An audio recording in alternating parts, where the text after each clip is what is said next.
मुसलमानों का अपना शरीयत लॉ है, उसकी तरफ भी इनको नजर रखनी चाहिए और इसके बजाय कि इसको आगे चलाएं, इस पे बार बार सोचें कि कहीं कोई तूफान ना आए अगर इसके लिए इन्होंने कोई कदम उठाया।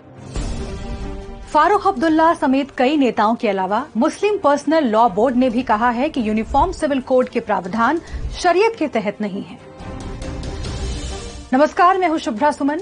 आज स्पॉटलाइट में जानेंगे यूनिफॉर्म सिविल कोड के आने से मुस्लिम पर्सनल लॉ में क्या क्या बदलेगा, मुस्लिम पर्सनल लॉ कब बना और कितनी पुरानी है इसमें सुधार की मांग।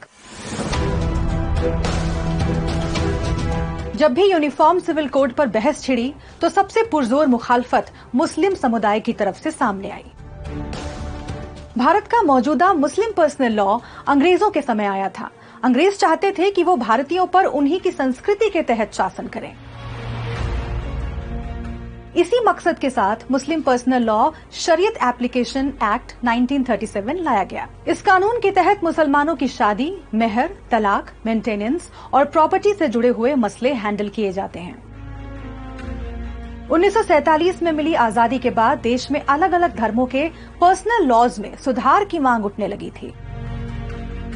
हिंदू महासभा, जनसंघ से लेकर कांग्रेस के एक धड़े के भारी विरोध के बीच तत्कालीन कानून मंत्री B.R. अम्बेडकर ने फरवरी 1951 में संसद में हिंदू कोड बिल पेश किया। बाद में तत्कालीन प्रधानमंत्री जवाहरलाल नेहरू ने इसे 4 हिस्सों में बांटकर पारित करवाया।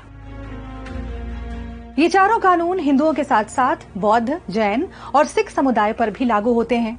इन सुधारों को ऐसे समझिए। हिंदू मैरिज एक्ट के तहत तलाक को कानूनी दर्जा मिला। अलग अलग जाति के औरत मर्द को एक दूसरे से शादी करने का हक मिला। एक बार में एक से ज्यादा शादी को गैर कानूनी घोषित किया गया। मुस्लिम पर्सनल लॉ में सुधार की मांग भी वक्त वक्त पर उठती रही है।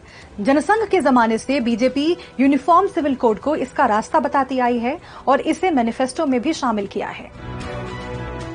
70 के दशक में कांग्रेस सरकार बच्चे को गोद लेने से जुड़ा एक कानून संसद में लाना चाहती थी, लेकिन मुस्लिम पर्सनल लॉ में गोद लेने का प्रावधान नहीं था। मुस्लिम उलेमाओं ने कानून को शरीयत के खिलाफ बताते हुए इसका विरोध शुरू कर दिया। इसके बाद दबाव बना कि एक ऐसी संस्था बनाई जाए जो शरीयत की हिफाजत करे। इस तरह साल 1972 में मुस्लिम पर्सनल लॉ बोर्ड की स्थापना हुई, जो आज UCC के खिलाफ खड़ा है। अब मुस्लिम पर्सनल लॉ के कुछ प्रावधान जानिए। मुस्लिम पुरुषों को 4 शादियां करने की इजाजत है। 3 महीने तक ही तलाकशुदा औरत पति से गुजारा भत्ते की हकदार है। बच्चा गोद लेने की इजाजत नहीं है। लड़कियों के लिए शादी की उम्र 15 साल है। यूनिफॉर्म सिविल कोड के लागू होने पर ये तमाम प्रावधान खत्म हो जाएंगे, लेकिन UCC से अल्पसंख्यक मुस्लिम ही नहीं और भी कई समुदायों को मिले स्पेशल प्रोविजन प्रभावित होंगे। यही वजह है कि UCC को लेकर राजनीतिक पार्टियों समेत आम जनता में भी एक राय नहीं है। ये केंद्र सरकार के लिए बड़ी चुनौती है। आज स्पॉटलाइट में इतना ही।